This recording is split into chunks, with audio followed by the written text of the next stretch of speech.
Hi, everyone. My name is Martha Novak, and I'm here with the show called Real Talk with Martha Novak. We're awfully glad to have you on board today, particularly since I announced I would not be working last week today, but I am. It's next week. I got confused. It's next week that I will take the weekend off. That's my Memorial Day, I suppose. Anyway, I hope you all are having a good holiday weekend. Whenever you're listening to this show, I hope you're having a good time.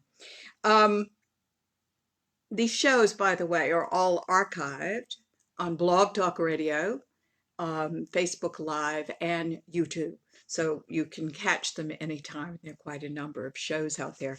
Today we're talking about how we came to be the way we are, and certainly what we can do about it if we need to do something else. Um, and we appreciate so much you listening today. This is a live show, so I need to say if you want to talk with me today about what we're talking about, or really just about anything, our guest call-in number is 347-850-1647. This number gets you on the air with me, so we can talk about whatever you want to talk about.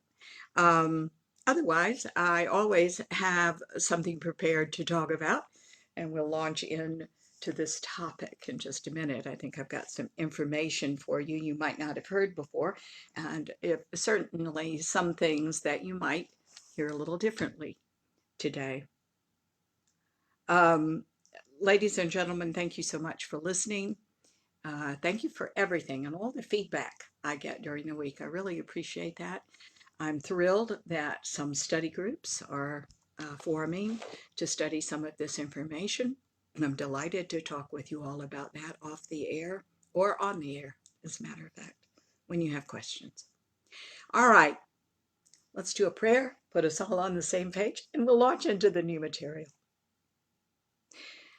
Dear God, who is all there is, you who are all we are, and all everything is in this world, we appreciate it so much for being here together under the banner of loving you, wanting to know more about ourselves, to achieve more in our lives, for it is the you through us that creates it all. We thank you so much now as we open ourselves to see, hear, sense, and know what you would have us do, as we open to the truth that lies in your enlightenment. We ask to know nothing for these 90 minutes so that the you that is all things, and certainly us, can tell us what we need to do next to enhance our lives and to be more loving people and to be in deeper and more abiding consciousness. Dear God, we say we submit to this, we accept this, and we go forward. Thank you so much for all of this. And we say this prayer in your name and in the name of the Ascended Masters, our love-centered guides and friends, and in the name of each and every person listening to this show, whenever it is. Thank you. And so it is. Amen. I would imagine that you want to be happier, healthier, stronger, more creative, more joyous, more abundant. Isn't that so? All right. I would also think you would agree with the fact that most people in the world want this in their different ways. It's the human condition, wanting to be and have more of these things. Well, this isn't an accident or some fluke of nature. No matter who we are, what culture, what experiences we have, we are all alike in this respect. Now, things can get in the way, our issues can get in the way, our belief systems can get in the way. Sometimes the belief systems of our cultures can get in the way. Some of us are more ascetic, some of us more expansive. We all have our individual ideas of what these things are, and even within a culture, these things can be different for each individual. my class and I were talking about this yesterday, my advanced class, that, what do these big words mean to you, like love, like relationship, like abundance? You have to break them down into elements, you see?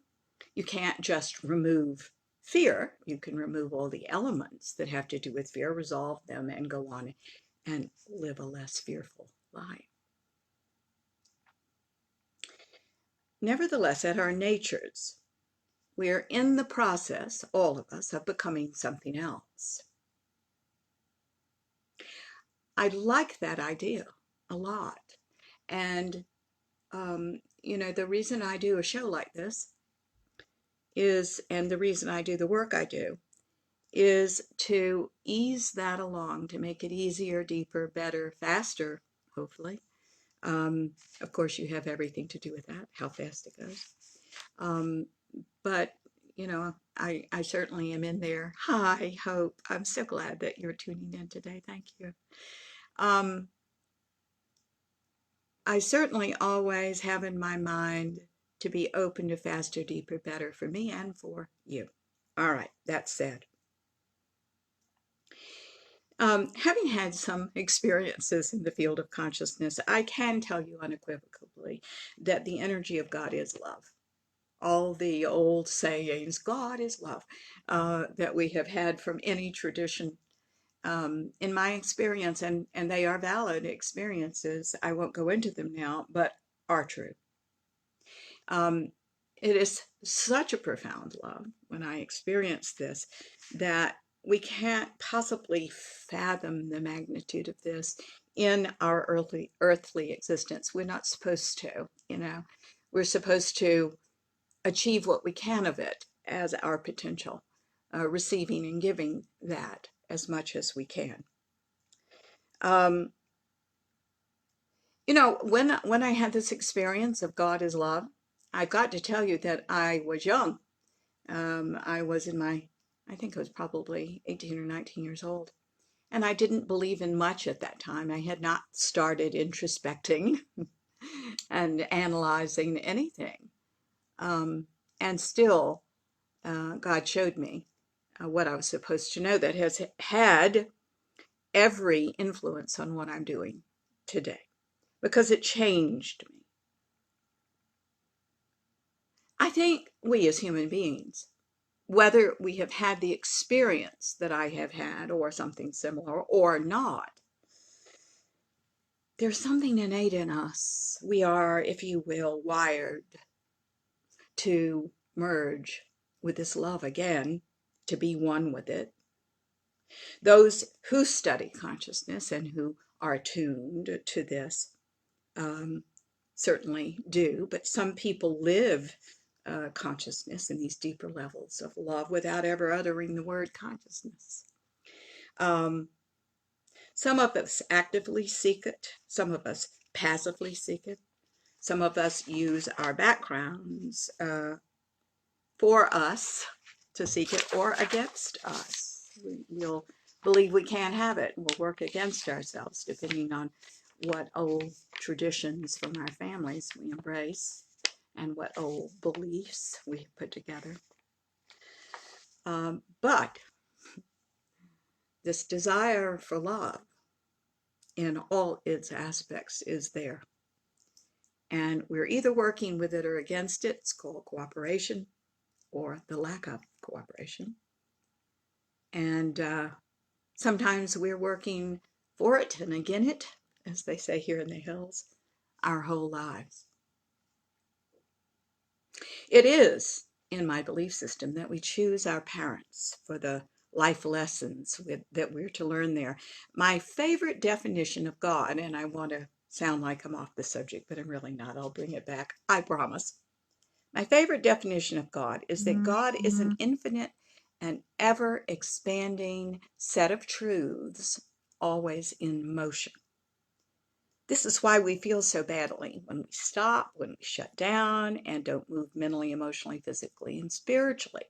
It is not going with God. It's not in cooperation with the motion. You understand? Whatever we were supposed to learn, embrace, deny, and rise above was contained in that childhood of yours and of mine, even if we don't remember much of it. I've always said what you do remember is enough to set you free if you start working on yourself and have the right guide. Now, let's talk about guide. Because there are people that just feel they don't need help doing work like this. And I'm going to say the reason you need a guide at a certain point in your process of freedom, whether it be an energetic healer, a minister, a psychologist, whatever you choose, it is because when you're doing really intermediate to deep work, the ego child's mind doesn't want you to investigate. It asks you not to. It sends up all these signals that you're in terrible danger if you rise above what it has done. You see, the highest self contains that ego child's mind. If you think of a big circle, really a circle that doesn't even have any end, and you put one little dot in the middle, that's the ego and the ego child's mind. And yet, so often for all of us, that runs the show. That's how we get in the way of what we can do. We get in the way of our potential. All right. In really deep work, the ego sends up propaganda that says, don't investigate anything more than me. I'm the reason you're alive. That's not true. But that's the feeling that the ego child's mind is going to give you. So we balk. Everybody does. You may say, oh, I won't balk. No, you will. We balk, we're reluctant, we're afraid of something really quite glorious, which is when you're in cooperation, sometimes there is radical change, and that's a good thing. But boy, do those words scare most people who are still, investigating and playing with the ego experience. I'm here to tell you it's all good. It's certainly all good when you cooperation. It's great, in fact. And nevertheless, our ego child's mind tells us it isn't. And we've got to learn to hear that, the ego child's mind, but not listen to what it tells us. We've got to know there's something more. You see, all these people for eons that have made the transition to deeper consciousness and enlightenment are finding some of the same things. And it isn't scary, and it isn't terrifying, and it isn't that you're all going to hell in a handbasket or nobody would still be doing it. So there is something more, and it really is love. So we're going to drill down to some specifics, okay? But let's talk about you are conceived. Congratulations. In the in utero experience, we are one physiologically with the mother. She has certain feelings, a lot of them, as a matter of fact. And these feelings are introduced through the chemicals that course through both of you. Some of them you understand because they are very love-based. And a child are little wads of undeveloped love. So you seize on these loving things and you are comforted by them, of course. More importantly, you understand it because love, even in the undeveloped state, understands love. You get this. But your mother is a person with a whole host of thoughts and feelings. Some are love-based and some are fear-based. I mean, we can create a whole host of anxieties that most mothers have when they're pregnant. They may feel anxiety, anger, jealousy, agitation, restlessness, fear of the unknown outcome, and much, much, much more, as you know. And these things are all mixed in there with any good feelings they have. So the baby is hit immediately with chemicals that it doesn't understand. And the baby then holds them in abeyance, setting them aside, if you will, to be understood and explained later. Now, I think that's a really important note. So they are feeling all this, but they don't understand it. So they put it aside to be understood at a later time. Okay. When the child is born, until about 7 years old, 7, 8 years old, they seek explanations for these confusing feelings that they had in utero that they did not understand. If the mother was anxious, they zero in on anything in life to explain those feelings. You see? Things need to be understood. The child needs to understand why in the service of survival. They need to understand. So they go about explaining these chemicals, these chemical reactions that they got from the mother. So they go about seizing on anything to explain, say, anxiety. If the mother was fearful, they find what is fearful in the world to be afraid of. See how this works? I hope so. Many times, if the mother was adamant enough in her feelings, if they came around a lot, the child overemphasizes the search for these fear-based things and the evidence that they feel they're gathering for these feelings. They think it's all evidence. And the interesting thing about our issues and how these things are formed is they don't see anything that doesn't correspond to this view of the world. They don't even see the great good things out there, the support. They're looking for other things that explain what was unexplainable. Hence our issues, right?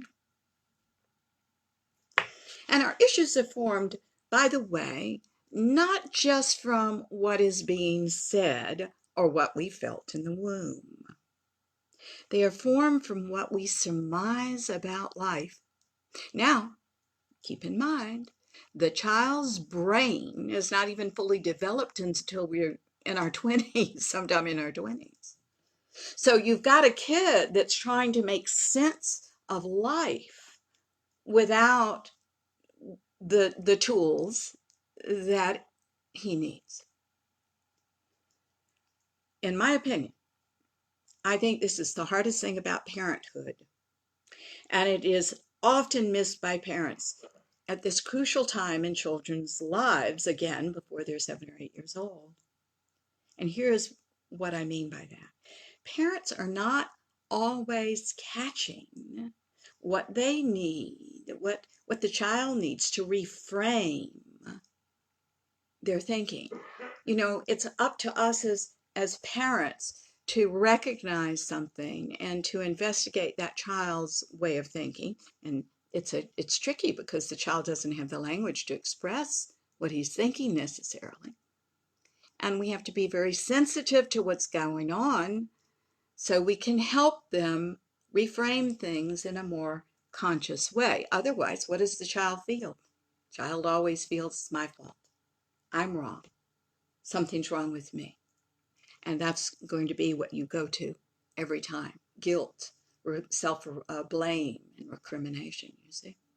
That's the way the child does it because it's all about the child. It isn't about anybody else. It isn't about anybody else's feelings.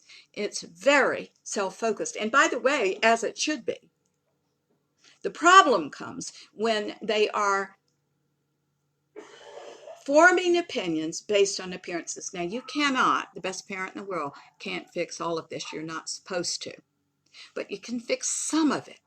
You see, I'm going to give you an example. I know a family whose father, excuse me for taking a sip of tea. You can see how badly I need that sip of tea, how big the cup is. Okay, I know a family whose father, now divorced by the way from the mother, is mentally ill. Okay, he just is. He's loud, he's obnoxious, he's judgmental.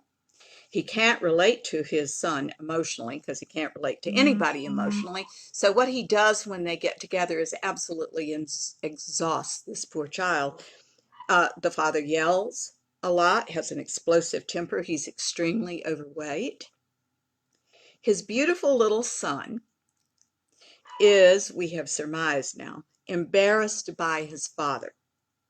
It comes out in other ways because this 5-year-old doesn't have the adult language, and the developed emotional vocabulary to say what I've just said in terms of he embarrasses me.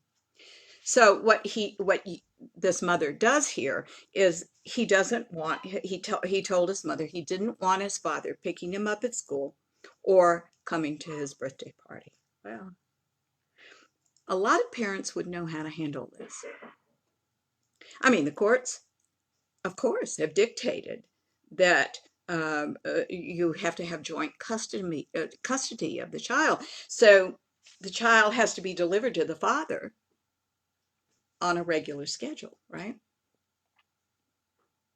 Now, luckily in this case, and the reason I'm bringing this up to you, is the child has a very, very aware mother who listens and hears what he's trying to say.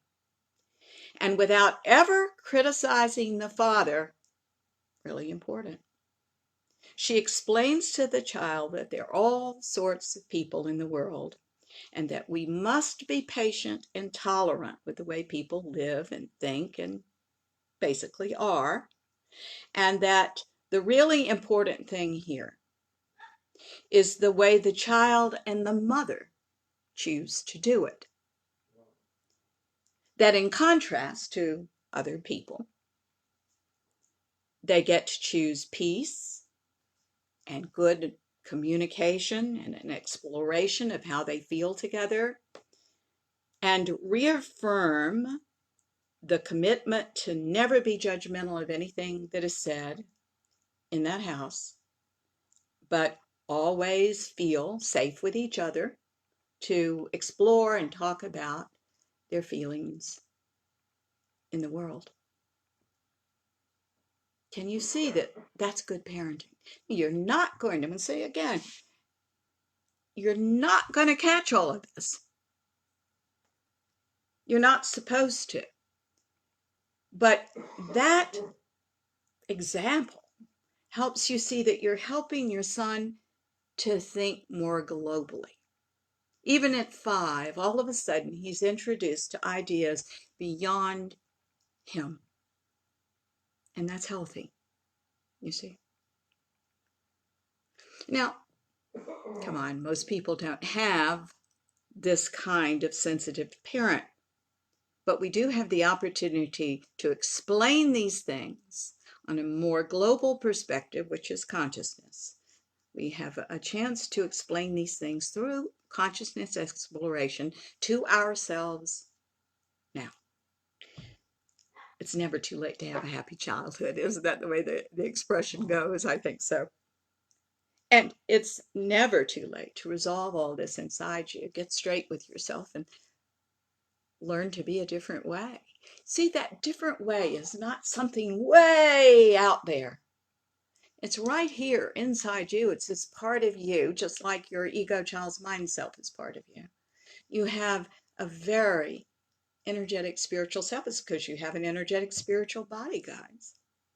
But we can underdevelop and overdevelop certain things. And most people, when they come out of their childhood, are so busy defending themselves, against the all this that they're putting together when they're young, that the majority of the energy is in the emotional body and not in the spiritual body.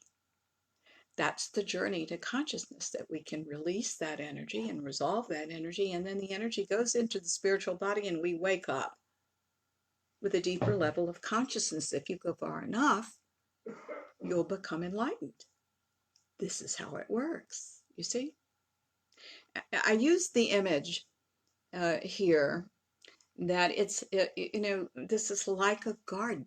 I like to garden, but I can't just let anything grow there because the things I would want to have grow there will have nutrients stolen from them by the weeds and the more trash plants, right? So you have to go in there and you have to weed. I think that's very similar to consciousness.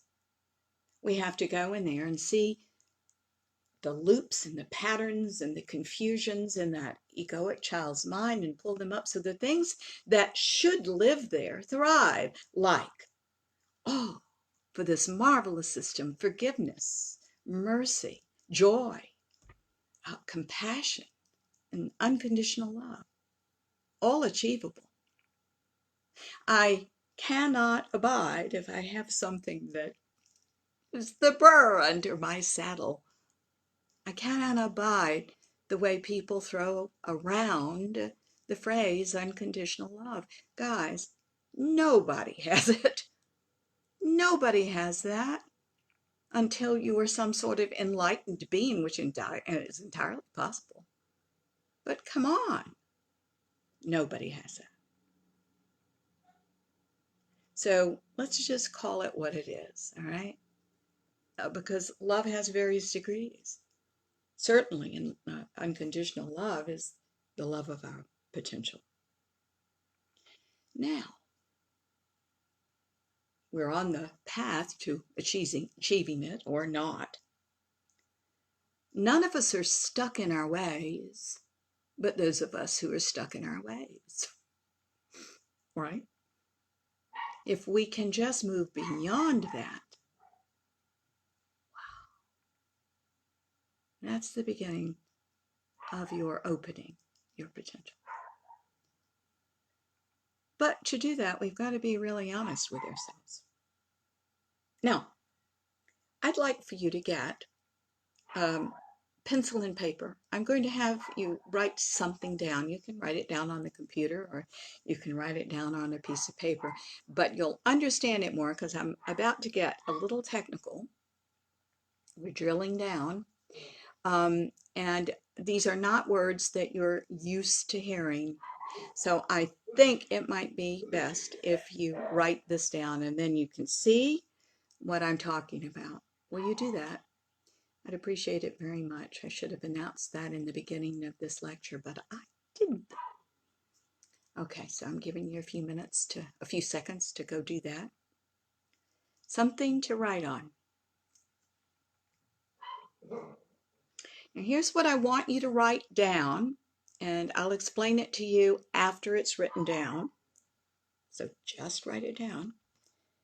This is going to be one long column, but there are 3 subsets within that column.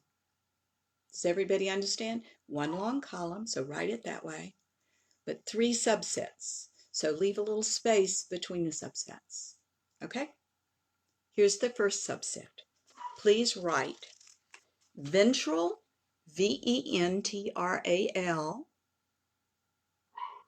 Second word, vagal, V-A-G-A-L. Ventral, vagal. Okay, underneath that, write safe and write social. Social. Giving you a chance to write. Dead radio time, a no-no, so I've got to jump in there. The second subset now, leave a little space, second subset, but all in one column. Write sympathetic. Underneath that, mobilized. And underneath that, fight and flight.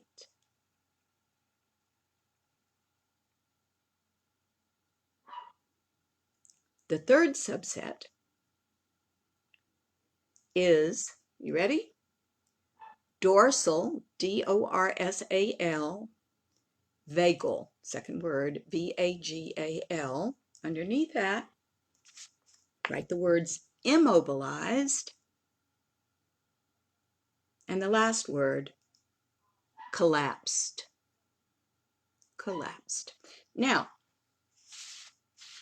let me explain what you just wrote, and you can take notes around what you've just written, but let me explain. By the way, I am getting this from a very good book, this part of it. You know, I take all of these marvelous books that I read, and there are so many great books out there. Things are being found out about the brain and how we work and our nervous systems all the time. It really is the new frontier, and it's very exciting research.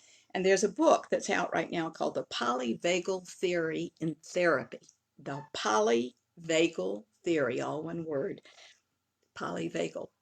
Polyvagal Theory in Therapy. It's by Deb Dana, D-A-N-A. And so a lot of this I'm going to take from her book, and I'm trying to oversimplify because this is a very some of it's very physical, all right, because we're talking about your nervous system here, the autonomic nervous system, sorry, the autonomic nervous system, and it gets very technical. So I'm really trying to simplify this for me as well as for you. But I think this is really important because all roads lead to deeper consciousness unless you won't allow it. But I'm wanting you to know how you're wired, even emotionally and physically, so we can help this along a little faster, okay? So here we go. The autonomic nervous system responds to the challenges of daily life. Now, this is that whole column. By telling us not what we are or who we are, but how we are. That's really important. Trauma, and I want to talk to you about trauma a minute before I go on with this lecture. I've noticed for years and years and years and years, trauma isn't about being raped in the barn or having, you know, something, a horrible traffic accident, although it can be those things, by the way. But it can also be something as wounding as being called fat when you're a little kid at the dinner table in front of your friends. So it isn't what happens, it's the depth of the wound. And because the unaware average person walking around in life says, well, I don't have any trauma like being raped in the barn or almost dying in a traffic accident, because those things never have happened to them. They don't realize that they are just as wounded in their way, because you wouldn't be human if you weren't. They're just as wounded as someone else. So it isn't what happens. It's the fact that you have a wound of whatever nature. I think this is a very old and very damaging thought. It's based in avoidance. I don't have to look at myself because nothing bad's ever happened to me. You would be the only person walking the planet if nothing bad ever happened to you. And psychologically, that child's mind has done something with it. It could have been a classic, great, awful trauma. It could be chronically just living with a terrible experience every single day of your life, like an older brother that beat you up and tortured you constantly. Thank you for that heart, dear souls. But it also could be some of these terrible things that happened to you, where you got spanked at your own birthday party, where you know, these things that wound us. So don't you be fooled. We've got wounds, whatever they are. No one has more valid wounds than another. And those wounds can be resolved and healed in their resolvedness. And our minds can be expanded to go past those issues that we formed out of them. And if you think you didn't form issues out of them, you got some thinking to do. I can't tell you how many people have stood in my house, in my office, in my house, and said, well, I don't have any issues. And they all say, after they've been with me a while, I saw that little smile go across your face. Because consciousness will show them we have some things to get through. And guys, why is it? Because you don't have any place to go if you're just fine, if everything is just perfect, if there are no wounds. All right, guys, enlightenment is available, potential is available to us all. But it comes at the price of investigation.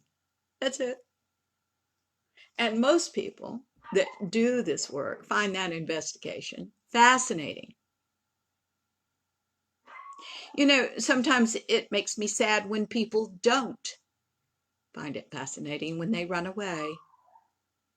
Not many people run away when I work with them, because I hope you all can tell that I love you very much. And I really try to do this work with the most wonderful intentions for you. And it is truly based in love. I wouldn't do this if I didn't love what I do and love you and want what's best for you. Even if I don't know you right now. That's the reason I'm doing the radio show.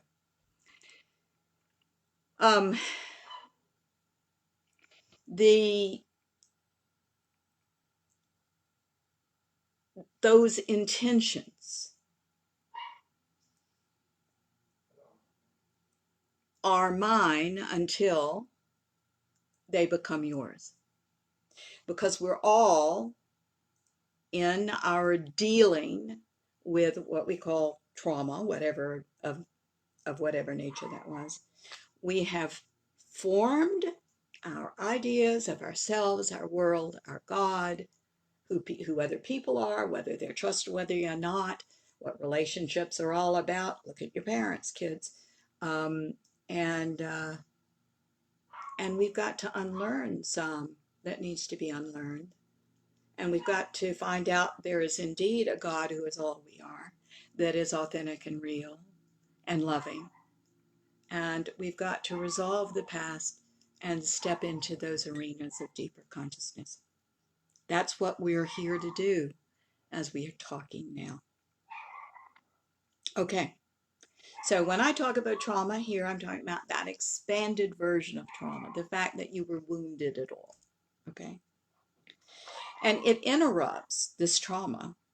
These issues interrupt the process of building the autonomic circuitry of your nervous system, which provides safe connection with yourself and others, and sidetracks, by the way, the development of emotional regulation, regulation of all kinds, we'll talk about in a minute, and resilience.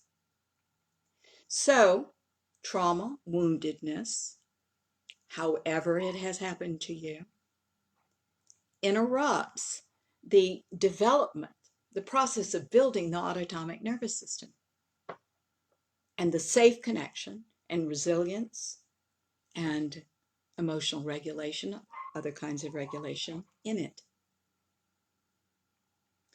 We can think of that autonomic nervous system as the foundation upon which your whole life is built. It is the neural platform beneath every experience you've ever had. We move through life, we turn toward, we back away, sometimes connecting, sometimes isolating from things. And it's all guided by your autonomic nervous system.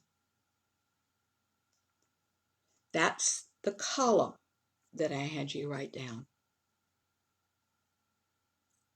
Now, let me put on the table before we go into this even more, that And all this is Deb Dana.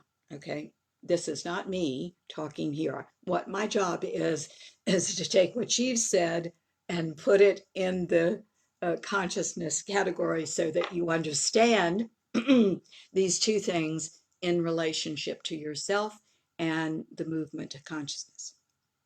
Okay, she says that hopefulness lies in knowing that while early experiences shape the nervous system, ongoing experiences, by the way, I'm injecting here like consciousness studies, can reshape it. Just as the brain is continually changing in response to experiences and the environment, our autonomic nervous system is likewise engaged and can be intentionally influenced. This is why, by the way, energetic therapy works. I am challenging old things that you believe. I'm trying to show you that they aren't in your best interest while giving you something that is. And as we take the energy out of those old systems and those old ways of doing, and you're beginning to take risks, not really risks at all, but experiment with the new, you find it works much better, right? A working principle of the autonomic nervous system is every response is an action in service of survival. Do you remember earlier in this talk? And I said the ego child's mind is all about them, and everything that it does is in service of survival. Your job before you were 7 or 8 years old was to survive. And some people are still working to survive. You know, I think of that marvelous book that was created, so many years ago. What was it called? The Holographic Universe, one of my favorite books. And one of the things they talked about in that book, oh, it's been so long and I haven't thought about this. I hope I can do this well. There were some tests that were done years ago on people, and they measured your energetic being, and they found that there were people that were, let's see if I can remember these numbers, who were in the survival mode were around 250 cycles per second. Now let me see if I can do this. They found that what they described as mystics, I hope I'm getting this right. Well, I tell you what, let me skip the middle part and say, because it's certainly not fun for you to sit here and watch me think or hear me think. They measured people that were very conscious, maybe even enlightened people. And the cycles per second went up to 200,000 cycles per second in people like this. So when we talk about low vibrations and high vibrations, you literally have measured your coming out of this survival mode and into a more enlightened consciousness. And it has actually been measured. These higher vibrations have actually been measured. So we've got to come out of this survival mentality. There's much more. Every response from the ego child's mind is an action in service of survival. It doesn't make a judgment about good and bad. It simply acts to manage risk and seek safety. This is particularly pronounced in the second and third subsets because the highest subset that we gave you, the first one, hi Jim, so glad you're with us today. The highest one And I see I've got a phone call too, which I'm delighted to have. I'll get right to you in just a moment. The highest one is the opening of consciousness. And anyone who works in therapy fields can tell you that. And there's a common expression, perception is more important than reality. People's perception of their lives, people's perception of their environment. This particular theory, this polyvagal theory in therapy, this book, demonstrates that even before the brain makes meaning of an incident in your life, the autonomic nervous system has assessed the environment, initiated an adaptive survival response. So neuroception, this firing in the brain, even precedes perception. Interesting. Now I'm going to stop right there because I'd like to go and talk to my guest, and then we'll come back and do some more. Hi, this is Martha Novak, and I'm talking to area code 519. To whom am I speaking? Oh, hi, Martha. It's Jennifer calling. I'm just calling because I heard the first part of the show, but for whatever, I feel like what you're saying is really, really important, but the sound is really horrible. And I can only catch one of every third. Oh, darling, I'm so sorry. I'll tell you what I think I might do. Because this is so important, Jennifer. You know, darling, there's where I am right now has very low speed. It has very slow speed. And what happens is that, I'm trying to use all this technology up here. I'm hoping that one day it will be better, but we've got the highest speed we can possibly buy, and it's still not good enough. So I'll tell you what I'm going to do so you don't miss any of this, Jennifer. And thank you so much for calling in and telling me. I can't tell you how much I appreciate that, because I'm just over here doing, and sometimes I don't know what I'm doing. I'm going to do a blog on my website. I'm going to give you this lecture in printed material. Okay. I'm going to give you my lecture notes on this. I think you'll be able to understand them. And why don't I do that? I will put this on a blog on my website no longer than 2 days from now. How is that? You there? Oh, I think I've lost her. Oh, I'll make sure that I see it on your website. Okay, darling. The website is marthanovak.com. Okay? It's not good. I know. I'm so sorry. And I even lost you there for a moment. But Jennifer, the website is www.marthanovak.com. So check on that within a couple of days and you'll hear the whole lecture. And I sure do appreciate you calling in and saying what you did and listening. That means a lot to me. Okay? All right. So for all of you, thank you so much, dear heart. For those, you are always so insightful about everything. Oh, aren't you sweet to say so? Thank you so much. Is there anything that you particularly, by the way, I've got you on the phone now, and is there anything that you would like to add about this that we're talking about today?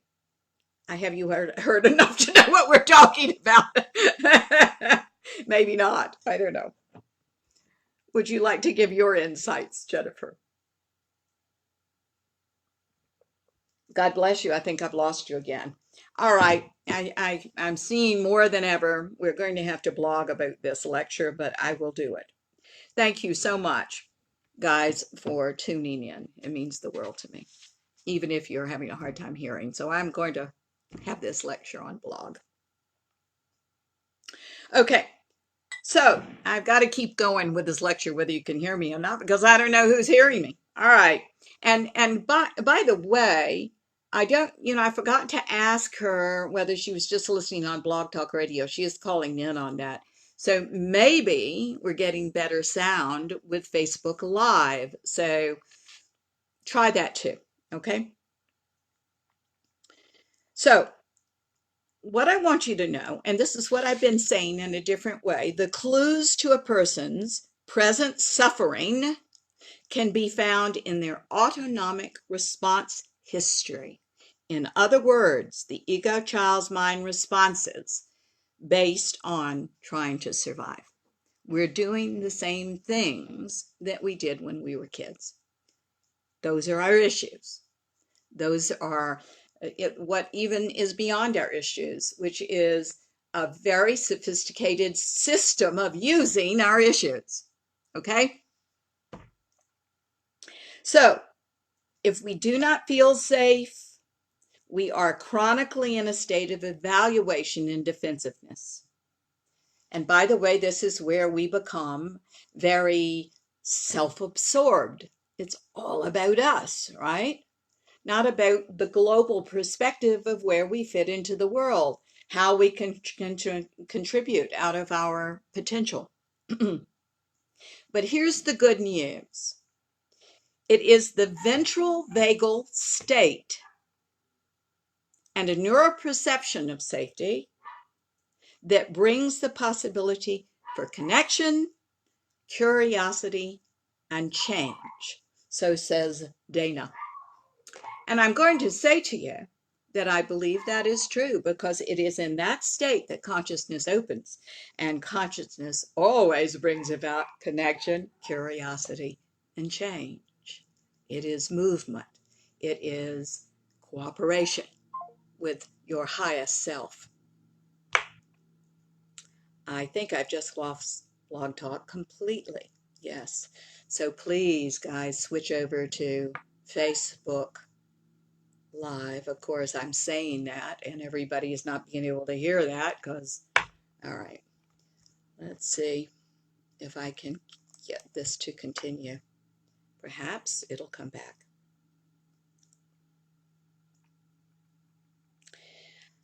And this is where this ventral vagal state is where consciousness not only opens, but is expanded.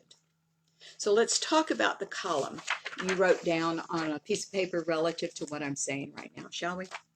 And by the way, this is Deb Dana's column from her book, The Polyvagal Theory in Therapy. Very good book. Safety and connection are guided by the evolutionary newest part of the autonomic nervous system, the ventral vagal.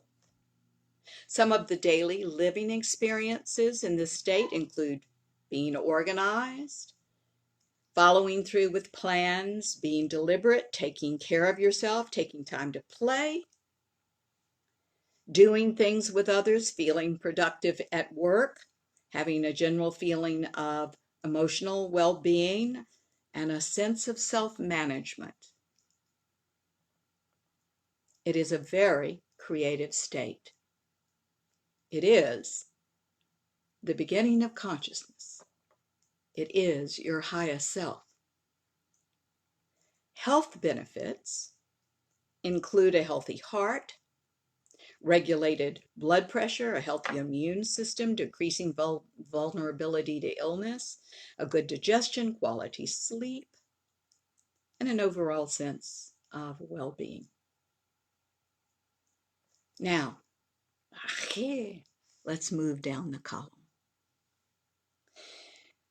In her book, Deb Dana says that when this starts to be activated, the second subset, this is her quote, much of this is her quote, by the way.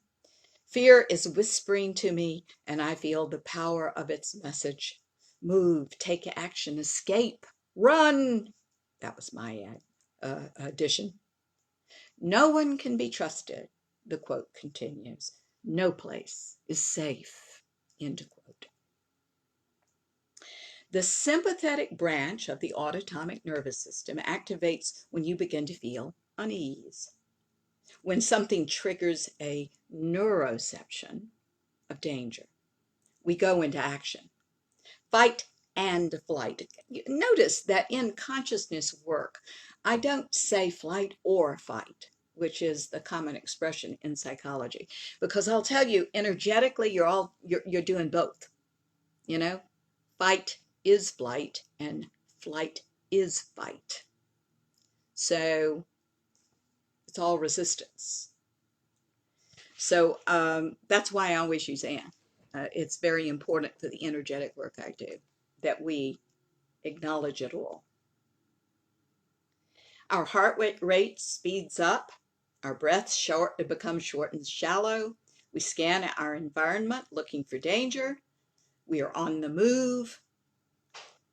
You might say you're anxious, angry, that you feel a rush of adrenaline that makes it hard to be still. By the way, meditation in this state, forget it. You're in the monkey mind. That's the Chinese expression, the monkey mind. You know, little monkeys jumping around in their cage all the time. You can't stay still. You can't focus. Makes it very hard to meditate. You listen for danger. You don't even hear the sound, by the way, of the support that is all around you or friendly voices. You don't see the loving faces, right? You believe in this state that the world is a dangerous place, that you're somehow threatened and you need to protect yourself from harm. Some of the daily living experiences in this sympathetic state are anxiety, panic attacks, anger, the inability to focus, the inability to follow through, distress in relationships. Health consequences, if this goes on long enough, include heart disease, high blood pressure, high cholesterol, sleep problems, weight gain or loss, memory impairment, headache, chronic neck, shoulder, and back problems, stomach problems, and increased vulnerability to illness. Now, let's talk about the last subset. Deb Dana describes it as this: I am far away in a dark and forbidding place. I make no sound. I am small and silent and barely breathing, alone where no one will ever find me. I think of the little rabbit in the bush with a predator nearby. By the way, evolutionary speaking, this is the oldest pathway of response, the dorsal vagal pathway. It is the path of last resort when all else fails, when we are trapped and action taking no longer works. It is the primitive vagus. And remember, I'm talking about a nerve. And this takes us into shutdown, collapse, and disassociation. Here at the very bottom of the autonomic column, we are alone in our despair. We escape into not knowing, not feeling, again, not thinking. It's almost a sense of not being. We describe ourselves in this state as hopeless, foggy, abandoned, too tired to think or act, and we describe the world as empty, dark, and dead.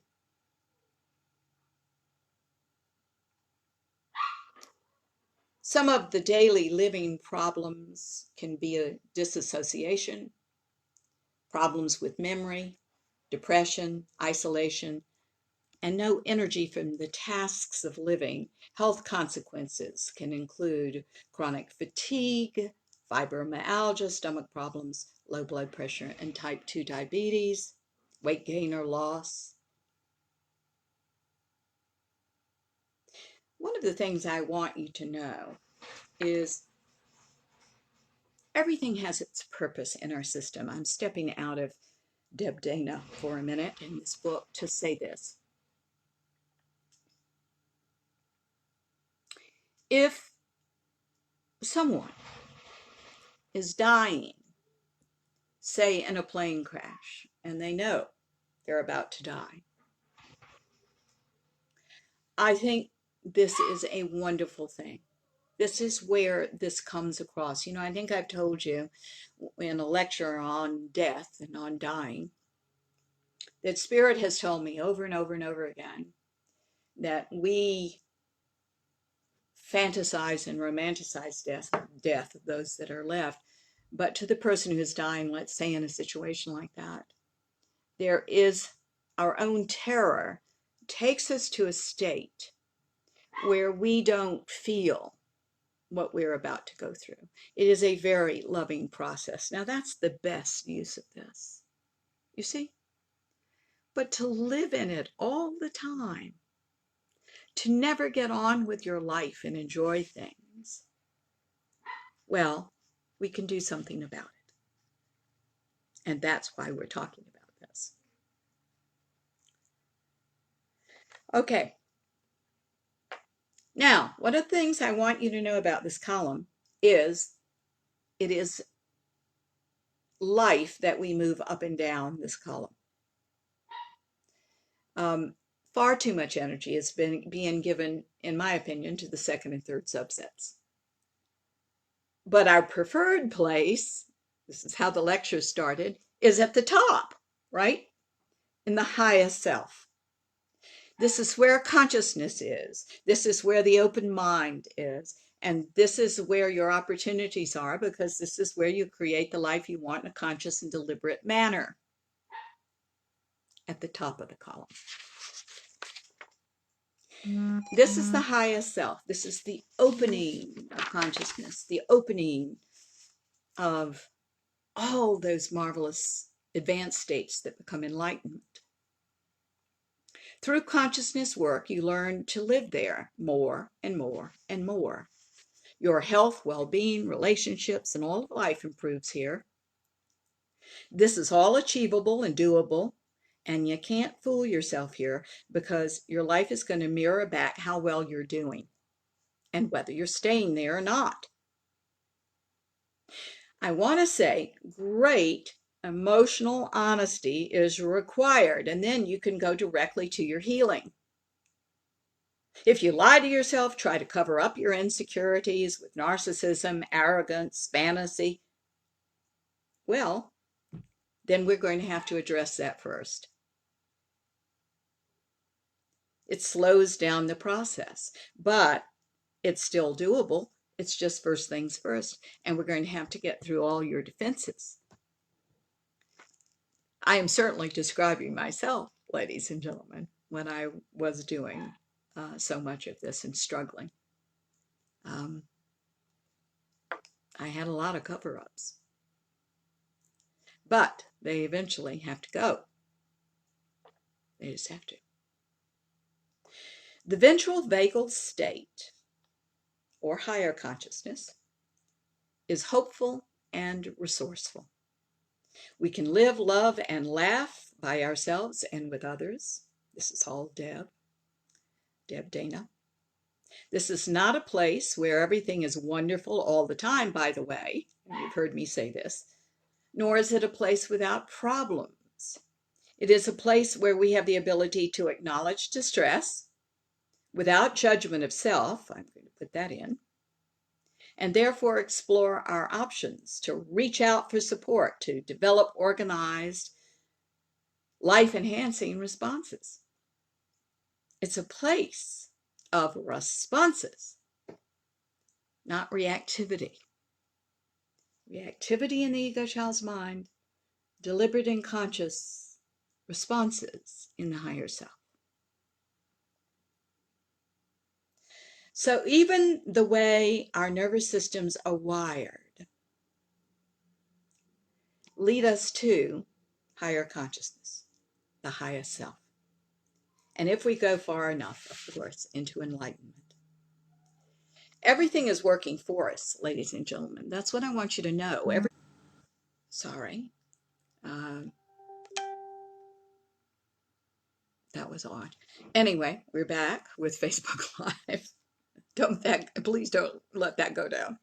Okay. Our egoic child's minds simply get in the way. Here, everything is working for us. Our physiology is working for us. All bodies are working for us. It is our ego child's minds that get in the way. And now, I do want you to know when I say that, and that is, something that I've added to this research today, I'm not trying to oversimplify the ego child's mind system. It's quite a complicated one. That's one of the reasons you need a guide. Not only do you not want to go there, but it's enormously complicated because we make bad things good and good things bad, and we've got all sorts of convolutions of our emotional experience. But it can be gotten through. I'm here to tell you it can. And then the real you starts to emerge. And this is the part of you that is unique and glorious. And here's the irony. It's unique and glorious because it accepts being ordinary. I'll explain that in a minute. You see, in this spiritual, energetic, esoteric world, that, by the way, is you, what you're looking for is hidden in what you most want to avoid. Now, that's a really important sentence. What you are looking for is hidden in what you most want to avoid. Your divinity is hidden in the acceptance of your entire humanness. Joy is hidden in sorrow. Power is hidden in your willingness to be powerful, powerless, and vulnerable. Your abundance is in your acceptance of poverty. Your extraordinariness lies in your acceptance of being ordinary, as I've said.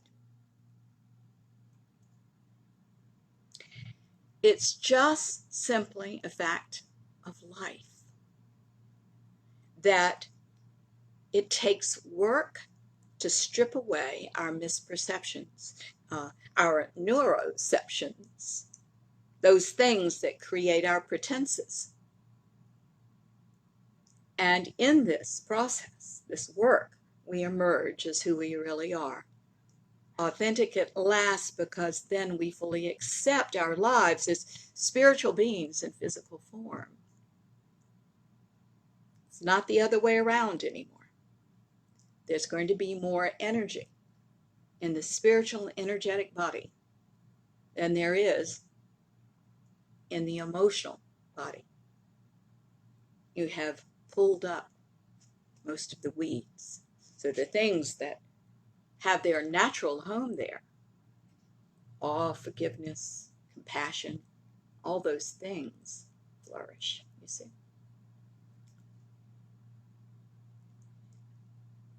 There is a quote on my business card, on the back of a business card. I'm going to give it to you now because I believe this and know this to be true with all my heart.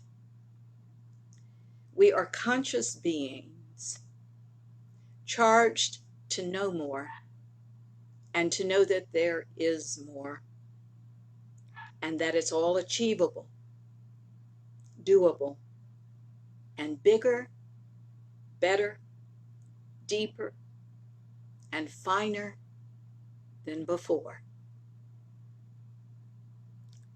I hope that that means something to you. It does to me. And that's what I believe. That's the reason I do this. I hope that you all will not stop in your process of growth. You know, the world needs a light, and as your vibration raises, that's such a woo-woo thing to say, isn't it? But it's absolutely true. Your cycles per second raise with a global perspective. There's a lot of light to be shared, a lot of love. And I am always so privileged to work with you every week. I won't be here. Now, this is a truism. I won't be here next Sunday. I'm going to take the day off. I have some visitors coming. But I'll be here the following week. And I think what we're going to do at that time is go back into something quite a new way. I'm going to have you do some exercises with me about creating the life you want, thinking out of the box, expanding the mind, okay? We'll have a lot of fun with that lecture, so that'll be 2 weeks from today. I believe it's the I don't remember what date it is, but 2 weeks from May the 26th.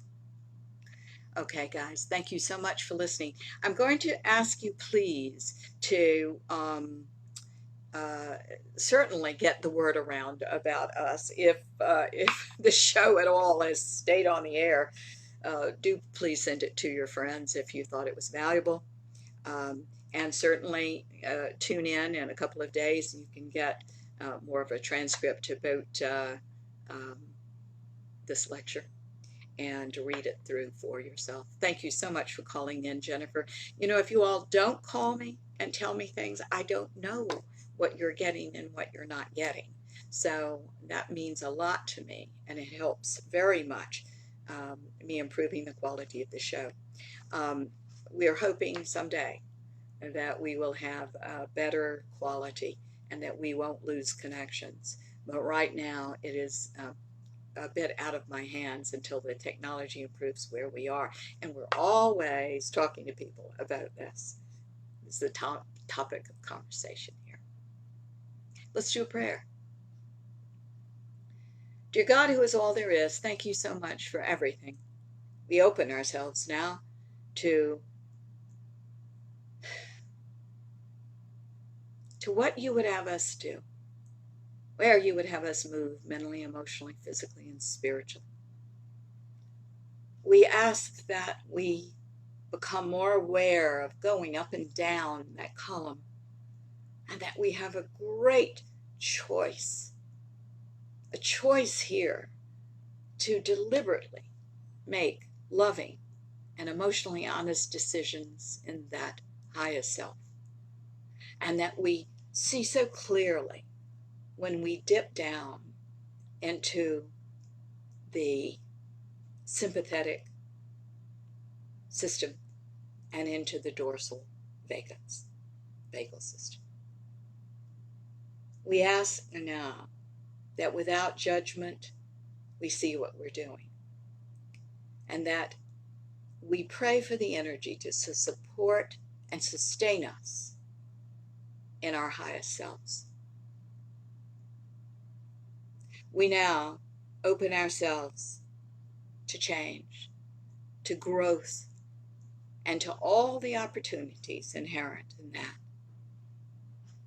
And we thank you, dear God, for all of this. And we say this prayer, knowing these things are fully so. In your name, in the name of the Ascended Masters, our love-centered guides and friends, and in the name of each and every person listening to the show. We thank you for it all. Where we've been, who we are, where we're going. And so it is. Amen. Ladies and gentlemen, if you will be kind enough to visit us on social media, and if you will be kind enough to follow us and share us and all that kind of thing, that would mean a lot to us. We do try to get the word out about what we do. Thank you so much for it all, and I'll talk to you in 2 weeks. All right? Okay. Have a good one. All right? You remember to be brave and to be true and to go on and go forward. You are a glorious being. You've just gotten off the track somewhere, because we all do. That's part of our humanness. Why isn't that all right? Answer is it is. Take care of yourselves now. Bye-bye.